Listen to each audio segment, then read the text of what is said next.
Estamos de regreso en Punto y Contrapunto. El Tribunal Electoral del Poder Judicial de la Federación revocó ayer el acuerdo tomado por el Consejo General del INE, el que prohibía al presidente López Obrador y a las y a los gobernadores hablar sobre asuntos relacionados con el proceso electoral de este 2021, desde plataformas de campaña hasta encuestas y financiamientos. Hoy el presidente celebró que no lo censuren, también así lo dijo. Veamos el contexto.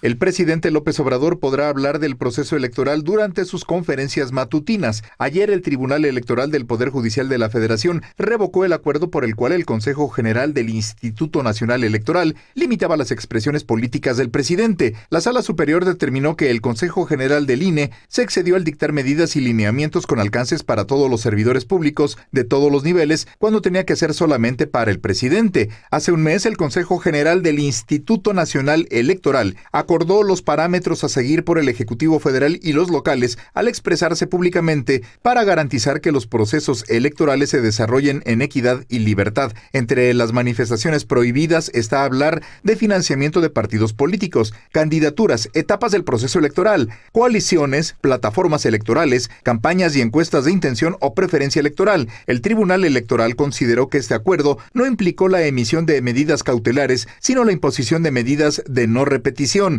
En diciembre, el Partido de la Revolución Democrática solicitó al INE dictar medidas cautelares al presidente López Obrador por sus declaraciones sobre el proceso electoral. En su resolución, el Tribunal Electoral consideró que el INE partió de la posibilidad de que el presidente repitiera un hecho similar, pero que nunca se ha determinado que esas conductas tengan un carácter ilícito. Esta mañana, el presidente López Obrador consideró que el Tribunal Electoral actuó muy bien al no censurar sus conferencias de prensa. Punto y contrapunto.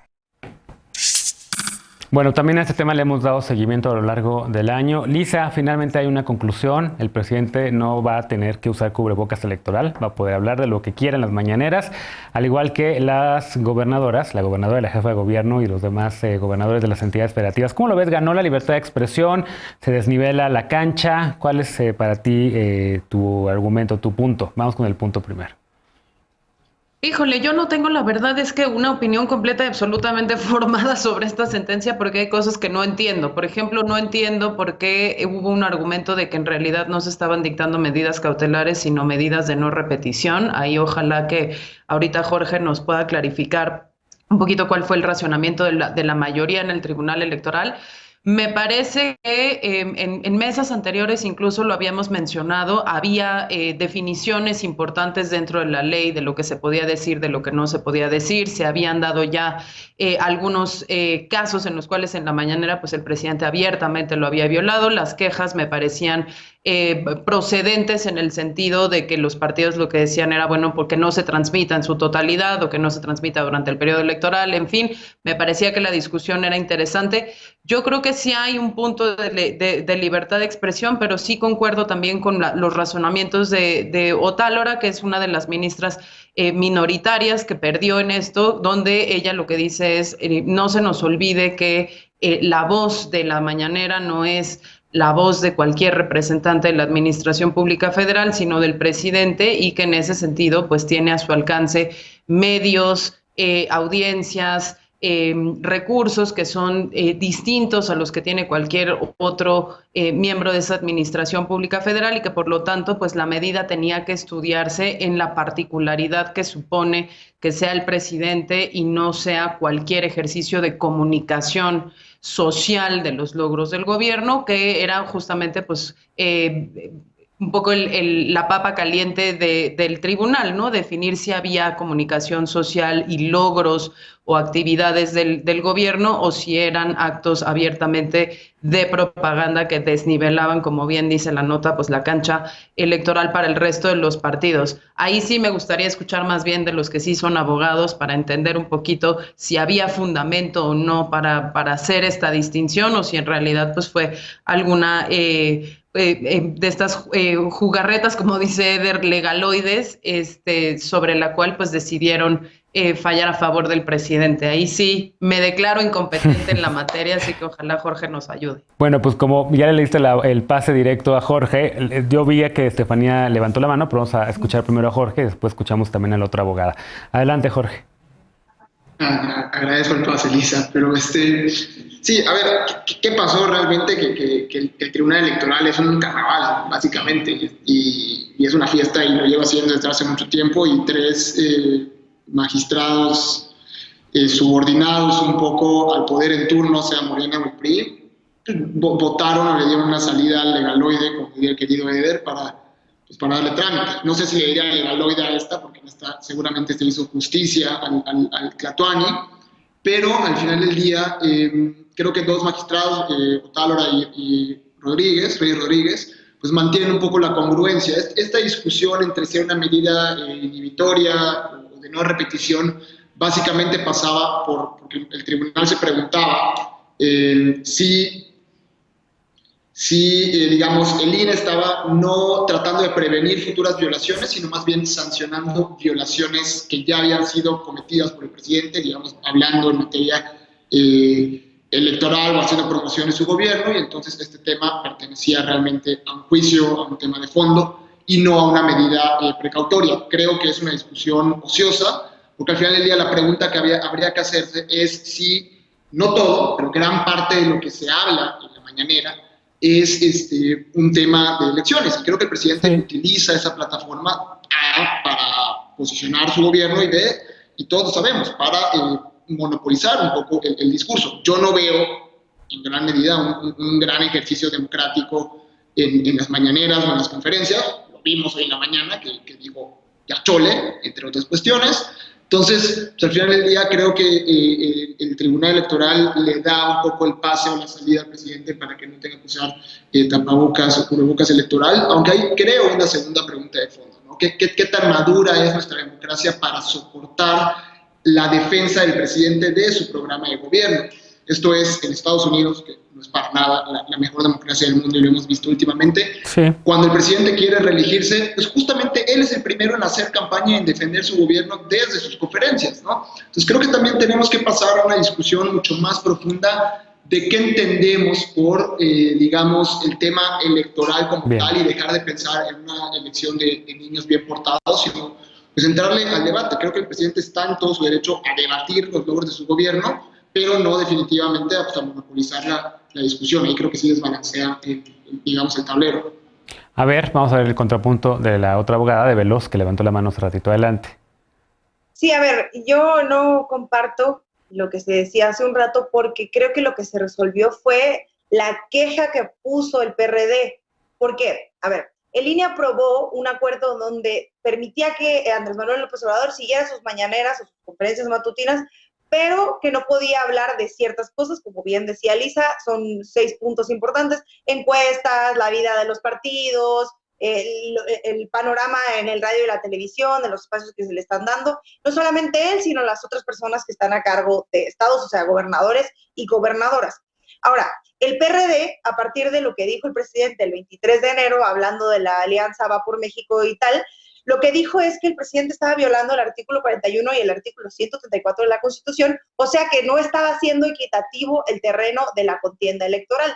Entonces el INE tiene un espacio en el que dice, bueno, está bien, vamos a absorber esto y vamos a ver si esto se merecen medidas cautelares, porque lo que el PRD estaba pidiendo eran medidas cautelares, por lo que decía Lisa hace un rato. Ahora, el tribunal, por lo que acaba de revocar, es una cosa que se llama tutela inhibitoria, que quiere decir que un acto no se debe concretar, continuar o perpetuarse o seguir haciendo daño. Y lo que dijo el tribunal es, nosotros no creemos que el presidente esté violando ni el artículo 41 ni el artículo 134, punto. Ahora, si el INE quisiera cuestionar a partir de otra cosa, pues creo que podría ser, todavía está en tiempo, pero creo que el tribunal ha sido claro en, no vamos a prestarnos a la intención que tienen ya en este golpeteo jurídico los partidos para tratar de sancionar al presidente o a Morena, o como se está haciendo en otros lados, como puede ser ahora en las discusiones que se han dado, que si los chalecos deben ser guinda o no, cuando para mí es el color oficial del gobierno. Pero bueno, el tribunal está poniendo eso. No, esto no merece esto que se llama tutela inhibitoria, porque no merece medidas cautelares, porque el presidente no está violando ningún artículo. Para mí es muy sencillo, y creo que cualquier abogado pensaría que el tribunal está en lo correcto y que el INE como ya lo ha dicho el tribunal, se está pasando las atribuciones que no le corresponden, queriendo mandatar o tirar línea de qué es lo que se tiene que hacer estas elecciones a conveniencia. Y parece ser que no solo a conveniencia, como lo está haciendo también y como lo hizo en la Cámara de Diputados, sino como le conviene, como siente mejor y como ya parece ser la ideología particular del consejero presidente. Y creo que qué bueno y me da mucho gusto que el tribunal pueda hacer un contrapeso a no sé, esta cosa de odio que existe en el INE, donde 9 consejeros votan sistemáticamente en contra o a favor de cualquier cosa que diga el consejero presidente y en contra de cualquier cosa que tenga el logo del gobierno federal. Odio como tal, Alejandro, ¿coincides con esta lectura? ¿Y qué te parece al final esta resolución? Sí, fobias. Un INE guiado por filias, pero más por fobias al partido en el poder. Yo creo que estas medidas cautelares deberían ser aplicadas primeramente por los funcionarios públicos que son en el INE, porque están quitándose sistemáticamente la playera de árbitro y se están poniendo la del jugador y se están subiendo al ring político. Ningún ejemplo más elocuente que cuando invitaron a esta doctora que compara a Gatell con Mengele a un foro teniendo tantos epidemiólogos prestigiosos y ecuánimes en este país. Entonces a mí sí me preocupa mucho el rol de imparcialidad de la autoridad electoral. Hay que defender las instituciones democráticas. El INE es muy importante y considero que en un afán de protagonismo y de estar guiados por las fobias políticas están dilapidando el capital de esta institución tan importante. Y lo que podemos observar en las últimas intervenciones, sobre todo de los consejeros que son emanados del Pacto por México, que ahora participa a través de una expresión electoral, en una coalición electoral, es una convergencia discursiva sobre los lugares comunes, sobre los planteamientos y sobre todo el grado de intolerancia en torno al líder del gobierno federal. Y a mí el razonamiento del INE me parecía un despropósito. ¿Puede afectar la participación del Ejecutivo, las declaraciones del Ejecutivo, la equidad de la contienda? Sí, lo vimos en el caso de Vicente Fox. Pero ¿se puede hablar de aspectos del proceso electoral sin afectar la equidad de la contienda? Y esto no solo vale para presidentes y gobernadores, sino para todo funcionario público. Pues también. Y el INE se extralimitó en sus facultades, en sus criterios incluso, y quería instalar una visión bastante intolerante y autoritaria sobre lo que se puede, quién puede decir y quién no puede decir cosas. Entonces era un criterio de, para que no violes la ley, a priori te prohíbo hablar, te pongo una mordaza. Y me parece que eso era un despropósito y qué bueno que se echó para atrás. Dicho esto, falta todavía, esta es una queja del PRD, pero falta también que el INE, que el tribunal defina si se pueden o no transmitir las conferencias mañaneras de manera íntegra. Claro, que el INE también dice que no en esta visión intolerante. Y coincido con Peniche en esta visión de que tendríamos que debatir realmente si los presidentes pueden ser actores políticos durante el proceso electoral. En algunas democracias consolidadas del mundo es algo rutinario. Completamente, no en Estados Unidos nomás, ¿no? Sí, claro. Sino el de España, por ejemplo, claro. El vicepresidente Pablo Iglesias, bueno, en un discurso político, militante, crítico de la oposición en torno al proceso interno de Cataluña, y yo no lo veo mal, porque finalmente las elecciones son un sistema de premiar y de castigar a los gobiernos en turno. Posiblemente incluso las intervenciones de los titulares de los ejecutivos pudieran afectar a sus partidos, a sus candidatos, cuando las cosas no van bien. Y creo que es una mojigatería, una hipocresía tratar de ponerle estas mordazas cuando la labor del Ejecutivo es eminentemente política y la democracia es un sistema de premios y de castigos. Bueno, rápidamente, Jorge, tienes oportunidad de cerrar si quieres contestar alguna de las cosas que mencionaron Veloz o Encinas. ¿O Lisa? Sí, o sea, yo coincido a cabalidad con Alejandro en el sentido de que eso debería ser o que me encantaría que eso sea. Y esa es mi posición personal de una democracia robusta y digamos, profunda, donde hay debate, etcétera. Ahora, creo que la discusión que tenía el Tribunal Electoral no era esa. La discusión que tenían era si de acuerdo a la Constitución era regular la actuación del INE o se había extralimitado. Yo ahí sí no coincido con Estefanía de que cualquier abogado hubiera coincidido con eso. Tal vez así que hubo una minoría de 2 magistrados que honestamente me parecen mucho más competentes que la mayoría y lo han demostrado con sus votos. Entonces hoy sí, orgullosamente con la minoría que señaló que estaba mal revocar el acuerdo del INE. Bien, bueno, pues déjame hacer una pausa rapidísima, regresamos con otro tema, porque se espera que mañana se discuta y en su caso se apruebe o se deseche el proyecto de reforma a la ley de la industria eléctrica, aquel que presentó el presidente como prioritario. Esto, aunque la Comisión de Economía, Comercio y Competitividad la considere inviable. ¿Cómo ven el tema? Las de los panelistas de esta noche. Retomamos el punto después de la pausa. No te vayas.